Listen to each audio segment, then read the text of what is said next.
Anyway, so much to do. We got so much to do. I want to start my talk with this simple introduction. Alam niyo mga kapatid, meron pa daw iba't ibang klase ng Kristiyano, and I hope ay doon tayo sa pangwalo na klase ng Kristiyano, which is genuine Christian. But before going to a genuine Christian, let's look at the different Christians. Okay ba yung ating PowerPoint, kuya? Number 1 is, pakibasa? Christian. Ang mga Christian, para ma-feel yung presence ni Lord, dapat lumuluha siya. Para ma-feel niya na kasama niya ang Panginoon, ay dapat umiiyak siya. Para ma-feel niya ang presence ni Lord, ay dapat po umiyak or dapat lumuha. Ang tawag dyan ay Christian. The other type of Christian, ano yan? Basa.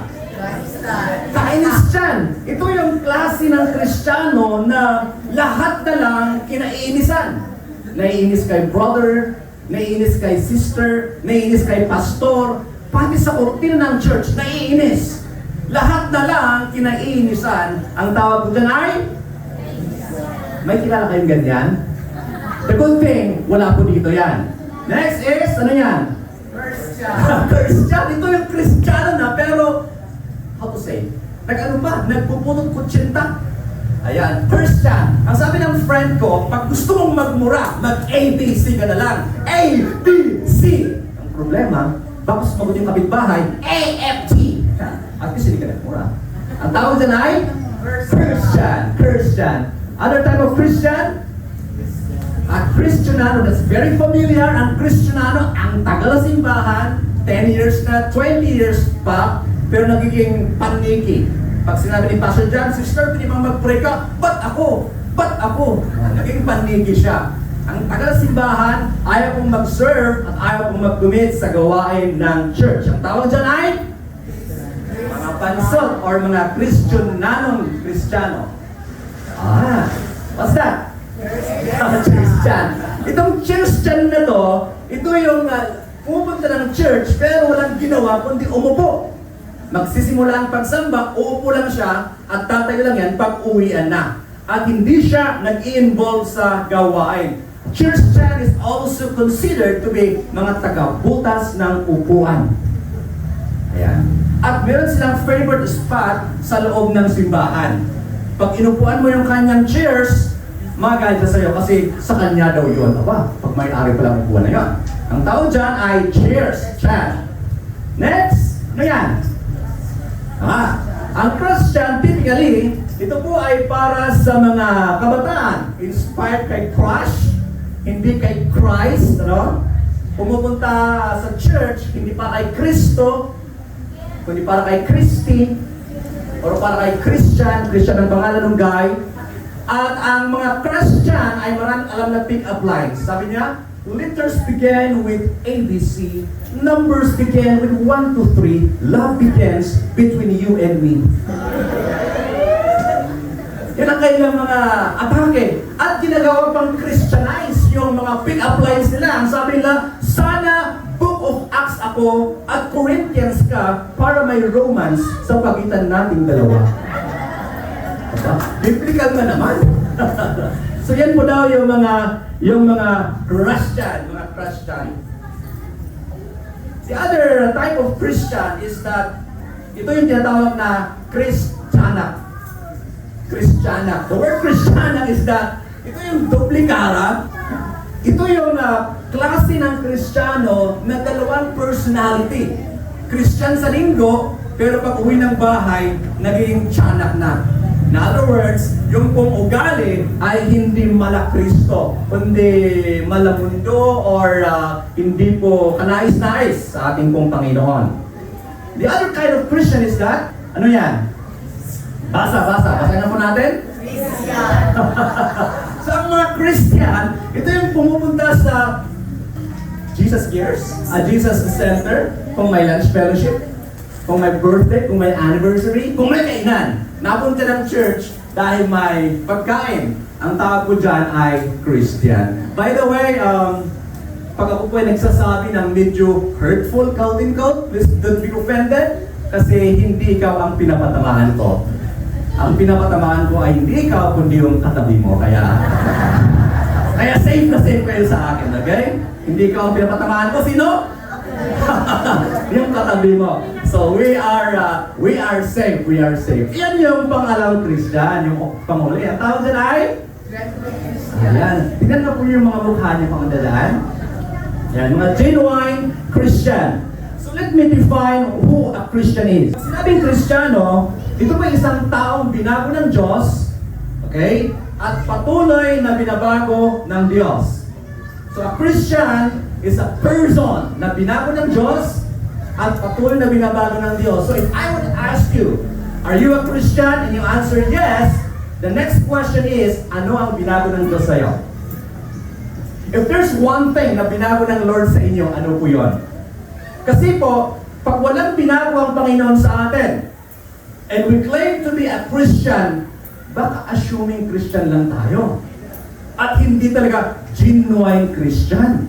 Because a Christian, once again, I want to reiterate, is isang taong binago ng Diyos at patuloy na binabago ng Diyos. Yun po yung definition natin sa Christian based in 2 Corinthians chapter 5, verse 17. Ang sabi doon, kung nakipag-isa ka na kay Kristo, or kung nakipag-isa na kay Kristo ang isang tao, isa na siyang bagong nilalang.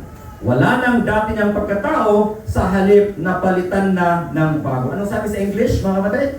2 Corinthians 5:17. If anyone, go.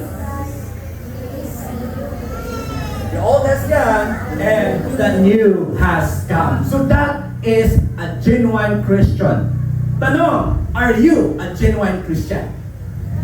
Ba't parang mahina? Are you a genuine Christian? Amen or aray? Amen for that. Mga kapatid, hindi po tayo perfect kahit mga Kristiyano tayo. We are still under construction. In other words, may mga binabago pa ang Panginoon sa buhay natin. Ang tanong, handa ba tayong magpabago sa Panginoon? Kasi ganito po yan. Kahit gusto tayong baguhin ng Diyos through the Holy Spirit, pero kung ayaw nating pabago, wala ka din. So what are the things na gusto ko nating pabago sa Panginoon? Attitudes, pananaw sa buhay, desires sa buhay, ating pabago sa Panginoon. And God is more than willing to change us and transform us into the kind of person the Lord wanted us to be. Ano bang klaseng tao ang nais ng Panginoon na mahayag sa atin? Christ-likeness. Christ-likeness. Once again, practice po tayo. Harap sa katabi. Sino pong kamukha niyan? Maliban sa papa, maliban sa mama, nakikita mo sa kanya ba si Jesus Christ? Somehow, kahit puyat yan, kita ba ang kalingmingan ng ating Panginoon? I hope so. Amen. Now, let's start with our study. Sa buhay po ni Paul. Ang ganda po ng tema ninyo. Ang tema niyo is unending grace, unwavering commitment. Ito po yung ginawa ni Apostle Paul. Naranasan niya ang sobrang biyaya ng Diyos sa kanya at ang kanyang response is commitment. Siya ay committed, siya ay tapat sa pinapagawa ng Panginoon sa kanya. Unending grace. Tanong, ano ang ibig sabihin ng salitang grace? Alam niyo ba na yung word na grace na so profound na nung ang aking asawa ay nagbubuntis, gusto ko na ang maging pangalan ng aming panganay ay Cherise. It's a Greek word for grace. And so when we were in Korea for her to give birth there, I found out pambihira, lalaki pala to. So when I went back to the Philippines, ako naghanap ng lalaki ng grace pa din, which is Hesed. Ano bang ibig sabihin ng grace? Biyaya. Ang ibig sabihin niyan, hindi ka karapat-dapat, pero ikaw ay pinaging dapat ng Diyos. Hindi ka karapat-dapat na patawarin ng Diyos, pero pinatawad ka niya. Hindi ka kaibig-ibig, pero inibig ka ng Diyos. Hindi ka durable, pero ginawa ka. Yun po ang grace. So pag sinabing grace, it is something na dapat hindi mo maranasan, pero pinaranas ng Diyos sa iyo. At yan po yung naranasan ni Pablo. Mga kapatid, tayo po ay nabubuhay, nakapaglilingkod, nakagawa ng mga bagay-bagay dahil sa biyaya ng Diyos. Everything is by the grace of God. Andito ka ngayon dahil sa biyaya ng Diyos. Ikaw ay buhay ngayon dahil sa biyaya ng Diyos. Ikaw ay nakapaglilingkod ngayon dahil sa biyaya ng Diyos. Ikaw ay nakapag-travel wherever dahil sa biyaya ng Diyos. Di ba sabi ng kanta? Sa biyaya mo lamang, kami nabubuhay. Sa biyaya mo lamang, kami nakapagbuhay. Di ba kantahin natin? Ganda na kanta na yun. Sa biyaya mo lamang, ako nabubuhay. Sa biyaya mo lamang, kami nakakapagbuhay. Sa biyaya mo lamang, kami. Okay? Ang lahat nito'y biyaya mo sa amin. So everything is by the grace of God. Hindi ang karapat-dapat, pero ikaw ay pinaging dapat. Kaya huwag masyadong entitled ang mga Kristiyano na, Lord, ako naman ay nagsuserve sa'yo, dapat i-bless mo ako. Walang ganun. Because everything is by the grace of God. Walang utang na loob ang Diyos sa atin. And I want to reiterate, tayo po'y nabubuhay, tayo po'y naligtas, tayo po'y narito, all by the grace of God. At yan po yung grace na naranasan ni Pablo. Sino po si Pablo? From persecutor to preacher. Ibig pong sabihin ng persecutor, pinapahirapan niya, inipastangan niya, inusik niya, nilahit niya ang Panginoong Hesus. Ang sabi po sa 1 Timothy, sa Timothy 1:13, nung una ay nilapastangan, inusik, at nilahit po siya, sabi ni Pablo. Ano pa? Sino pa si Pablo? Ang sabi diyan, pinakamasama sa lahat ng makasalanan. Makasalanan na siya, pero siya yung pinakamasama sa lahat ng makasalanan. 1 Timothy 1:15, anong sabi niya? Ako ang pinakamasama sa kanila, sa lahat ng masama. Isa pang ginawa ni Pablo is that inusik niya ang mga Kristiyano. Let me read some 2 verses. Acts chapter 8 verse 3. Sabi niya, sinikap ni Saul or Paul, Pablo or Saulo, parehas lang po yan. Sinikap ni Saul or Paul na wasakin ang church. Pinuntahan niya ang bawat bahay at kinaladkad palabas ang mga disciples or mga followers ni Jesus, lalaki man o babae, at pinakulong niya sila. Acts chapter 9 verses 1 and 2, patuloy ang mga banta ni Saul na papatayin niya ang mga disciples ng Panginoon. Gusto niyang ipaaresto ang sino mang makita niyang lalaki o babae na mga disciples ni Jesus Christ. So yan po si Pablo. Nilapastangan, inusig, at nilahit ang Panginoon. Pinakamasama sa lahat ng mga kasalanan at inusig ang mga Kristiyano. But here comes the grace of God. In Acts chapter 9, nung si Pablo ay papunta sa isang lugar, doon sa Damascus, kinatagpo siya ng Panginoong Hesus. Come to think of it, itong si Pablo ito ay pupunta sa isang lugar para purihin, patayin ang mga Kristiyano. But there and then, kinatagpo siya ng ating Panginoong Hesus na bago ang kanyang buhay. Tinatawag siya ng Diyos sa kanyang maraming pagkakasala, and the only response of Paul is to be committed sa mga bagay na pinapagawa ng Diyos sa kanya. Oops, sorry. Okay, pwede bang basahin natin yan?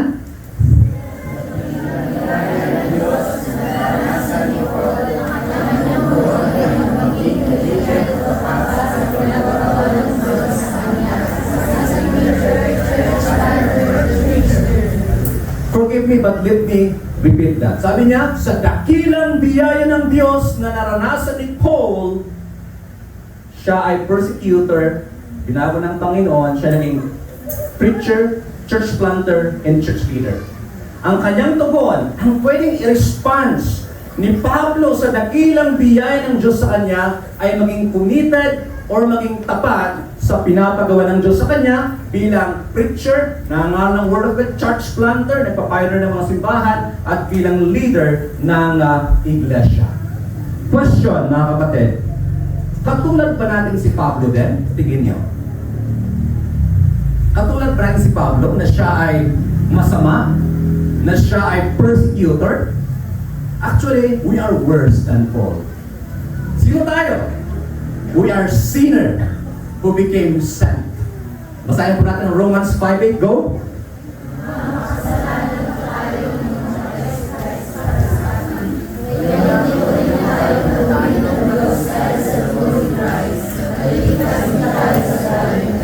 Mga kapatid, kung titingnan mo yung buhay ni Pablo, parang mas mabait tayo as compared to him. But actually, we are no different than Paul. Parehas lang tayo kay Pablo na tayo po ay masama. Na tayo po ay sinner. Na tayo po ay sinful. Say after me, sinful. Anong ibig sabihin ng sinful? Sinful. Full of sin. Puno ng kasalanan. Lahat ng iniisip mo, puro kasalanan. Ginagawa mo, puro kasalanan. Sinasabi mo, puro kasalanan. Yun ang ibig sabihin ng sinful. Full of sin. So, you and I, all of us here, were being sinners. You have to be sinners. Tayo po ay sinners. But again, dahil sa dakilang biyaya ng Diyos, hindi man tayo karapat-dapat na patawarin, pinatawad tayo ng Diyos. From sinner, we became what? Saint. Tayo po mga santo at mga santa. Totoo po yun, di ba yung joke? Diba, si Santo John, Saint John, Sister Saint Kim, or Santa Kim, gano'n. Ang ibig sabihin ng saint ay mga taong binago ng Diyos. Pero, huwag niyo gawing estatwa, ha? Kasi iba yun. We are sinner who became saint dahil po sa biyaya ng ating Panginoon. Tayo po yung makasalanan, ngayon tayo po ay naging matuwid. Because of the Lord Jesus Christ. Because of the grace of God na hindi ka karapat-dapat na iligtas. Pero pinahabagan ka ng Diyos. Kaya ngayon, ligtas ka na. Dati ikaw ay sinner. Pero dahil ikaw ay pinahabagan ng Diyos, ikaw ngayon ay saint. Tayo po yung mga saint. Tayo po yung mga binago at patuloy na binabago ng Diyos. Ano ba? Basa? Let's read the verse.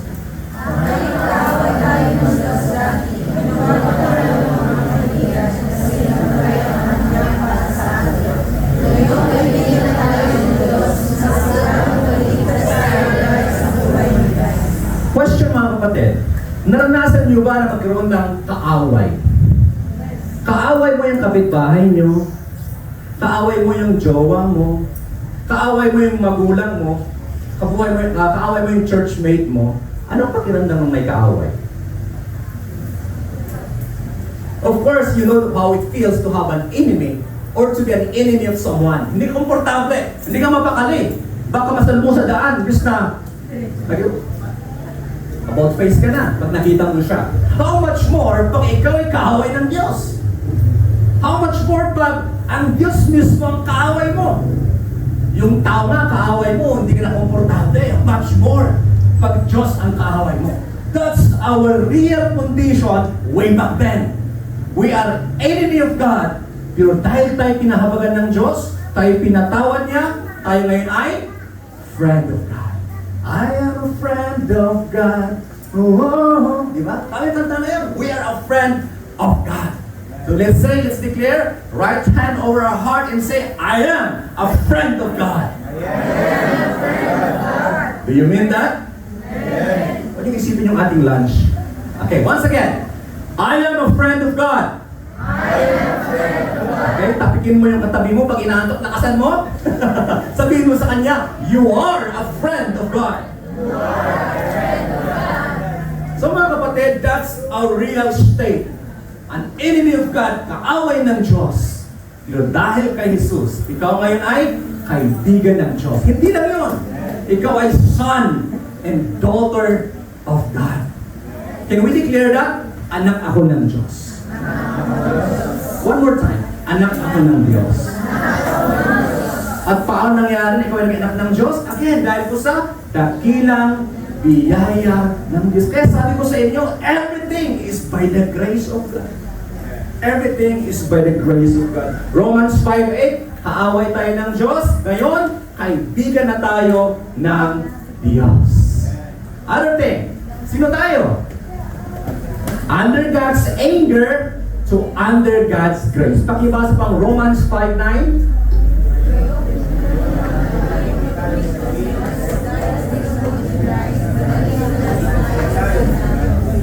Ano mga kapatid, bawat tao, say after me, bawat tao na walang relasyon at pananampalataya kay Jesus, sila ay nasa ilalim ng puot ng Diyos. Romans chapter 1 and chapter 2, ang sabi doon, nahayag ang puot ng Diyos sa mga hindi sumasampalataya. So bawat tao na wala pong relasyon sa Panginoong Jesus, sila ay nasa ilalim ng puot or galit ng Diyos.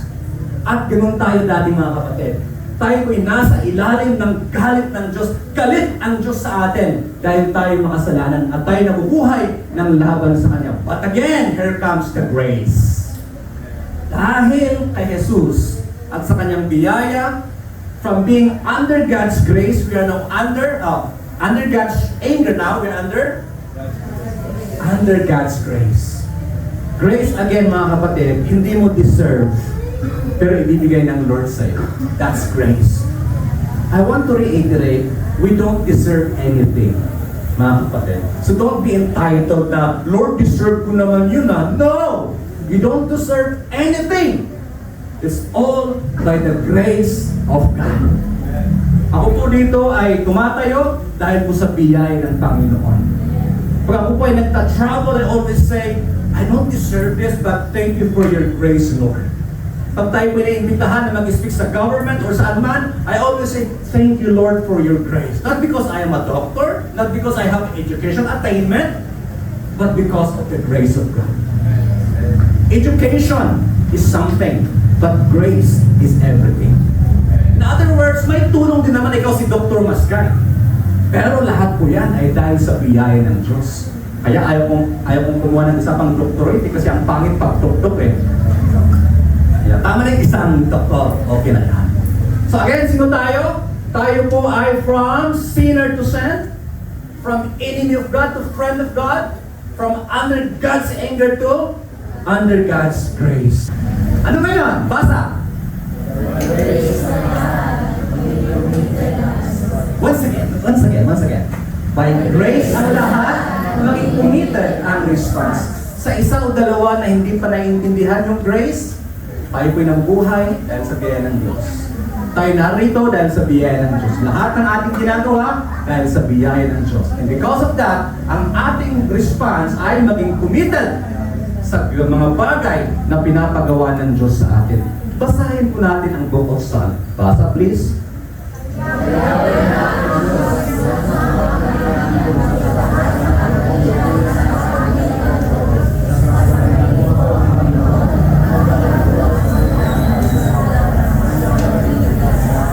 Miss Kim, please come forward. Please do us the favor. Pwede bang basahin mo siya again? Kay Yahweh na aming Diyos, anong aking ihahandog sa lahat ng kabutihan na sa akin ay kaloob? Sasambahin ko ang Panginoon at maghahandog ako sa Kanya ng pasasalamat sa Kanyang pagliligtas sa akin. Amen. Thank you, Miss Kim. How old are you now? No boyfriend? Yes. Kasi ano sumama? Anak lang tayo. That's right. The reason why I asked Miss Kim to read, I want it to be personal. You know? Kay Yahweh na aking Diyos, anong aking ihahandog sa lahat ng kabutihan na sa akin ay kaloob? Mabuti ba ang Diyos? Amen. Are you sure with that? O dahil sinabi ni Pastor na mabuti ang Diyos? Mabuti ang Diyos dahil hindi lang sinabi ni Pastor, hindi lang sinabi ng Biblia, kundi nararanasan natin. Nararanasan natin ang kabutihan ng ating Panginoon. So the challenge or the question posed by the psalmist in Psalms 116 is that sa kabutihan ng Panginoon, anong pwede kong magawa? And that is to be committed sa mga bagay na pinapagawa po ng Diyos sa atin. Next, basahin po natin ang Romans 12:6-8. Go!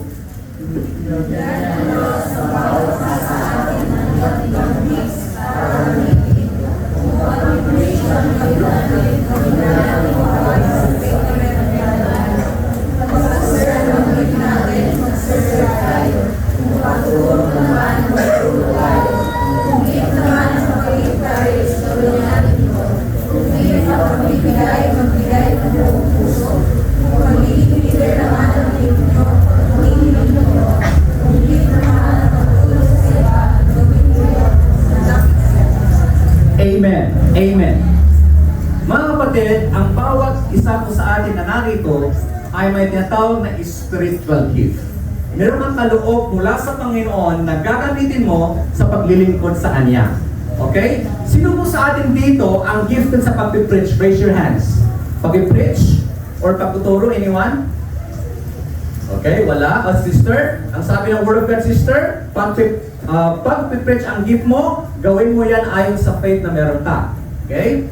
Sino sa atin dito ang gifted sa pag-serve? Yung bang mahilig siyang maglingkod, magluto para sa lunch fellowship, maglinis sa church? Sino may gift ng gano'n? Pag-serve.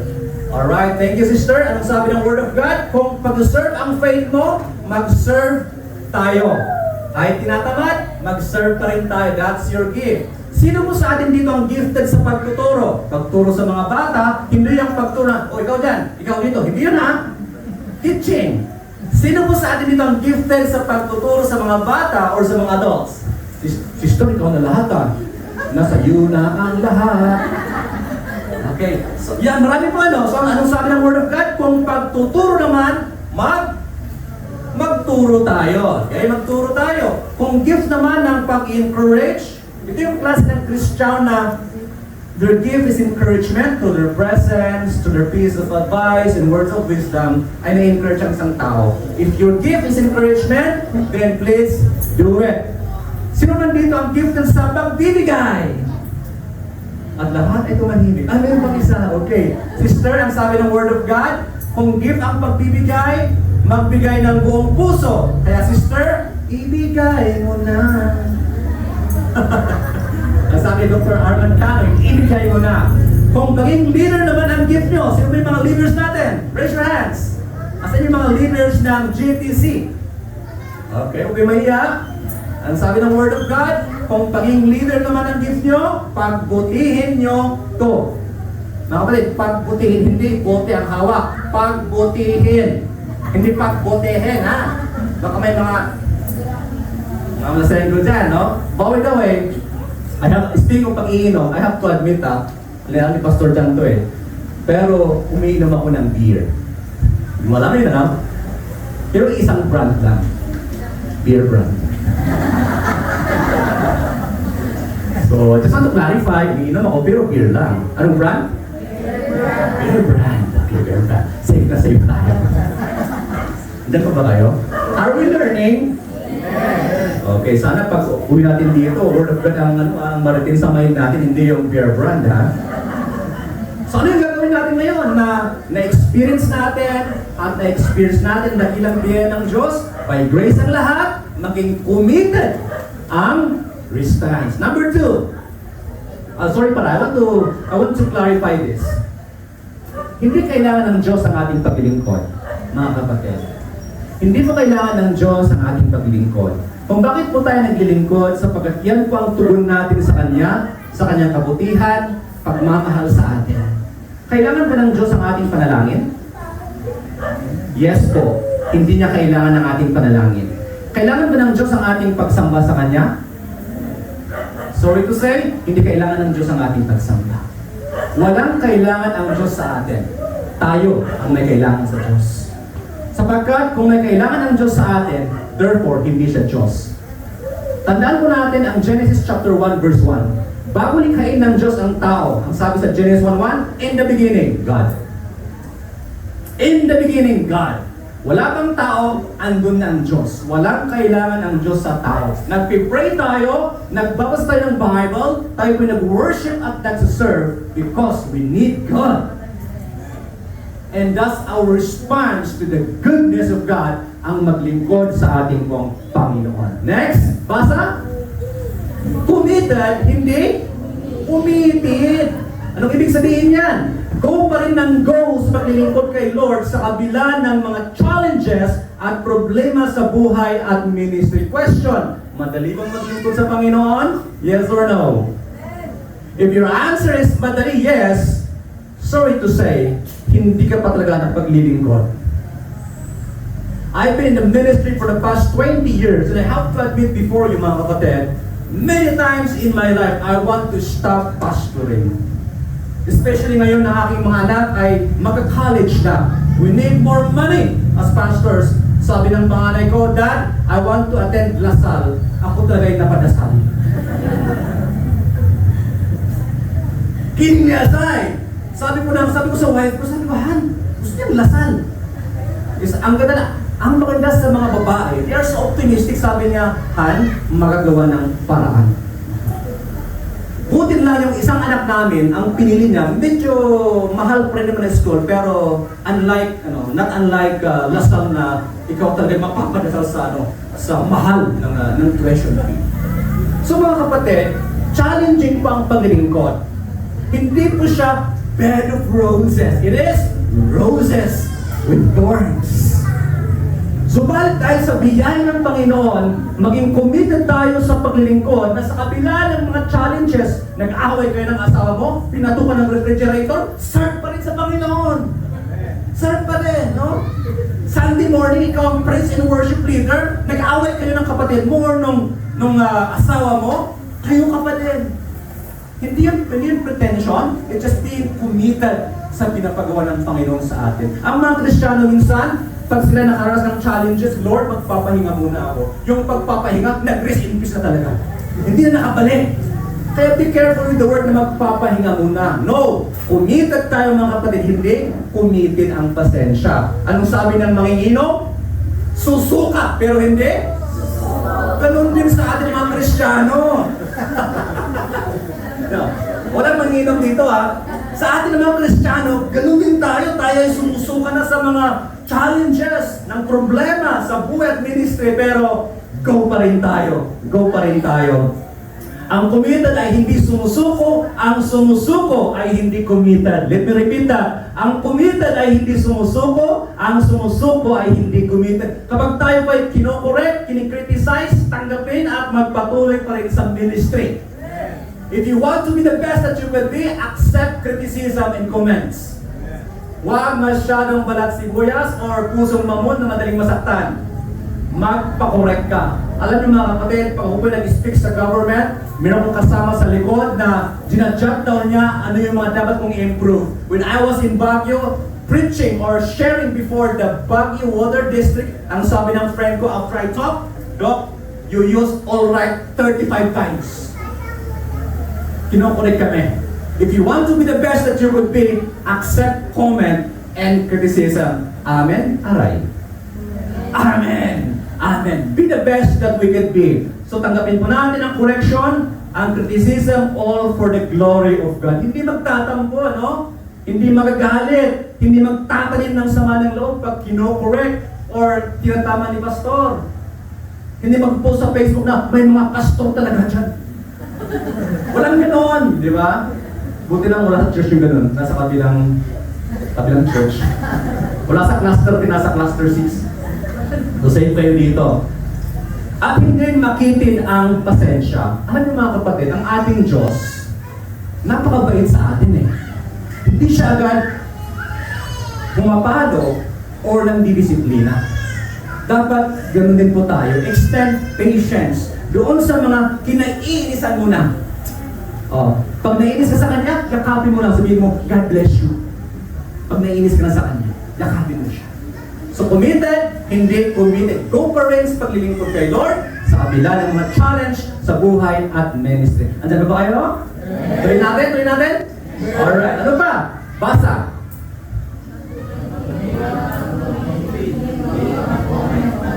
Yan! Mga kapatid sa Jesus, the Center, WNC, gumawa bago.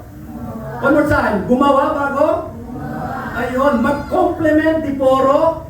Mag-complement di poro. Comment. Mag-volunteer bago mag-volunturo. Ikaw. So mag-volunteer ka muna. Mag-volunteer bago mag-volunturo at punan bago magpuna. So mag-commit ng mag-commit, hindi lang mag-comment ng mag-comment. Amen po ba for that? Amen. Ako ba umaasa na after this anniversary, mag-commit pa tayo? Mag-commit pa tayo? Amen. Or kumikitin na? Amen for that. Amen for that. So ngayon, ano ba ang sabihin dito? Yan ang ating, kumbaga, conclusion. Basahin na po natin.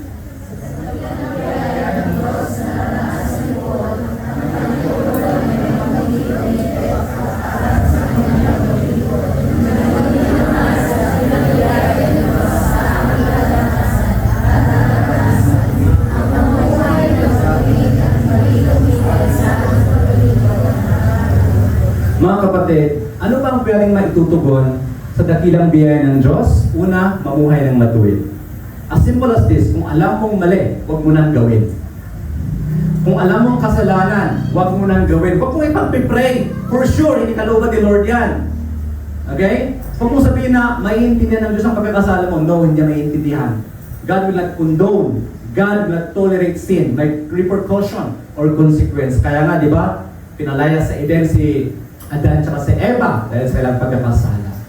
Anong ating maitutugon sa kabutihan ng Diyos? Una, mamuhay ng matuwid. And let me repeat, kung alam mong mali, huwag mo nang gawin. Huwag mo ipag-pray. Kasi for sure, it's not the will of God. Ano pa?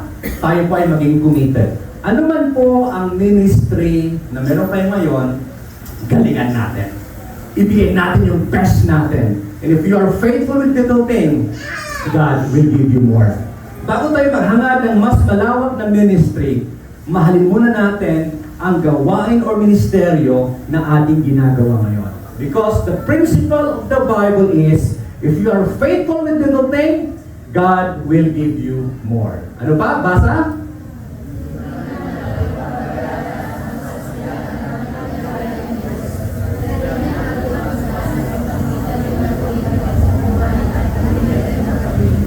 Amen. We are living, tayo po'y nabubuhay dahil po sa biyaya ng Diyos. Tayo nakakagawa ng mga gusto nating gawin dahil sa biyaya ng Diyos. And our response is to be committed to God and to live a holy life.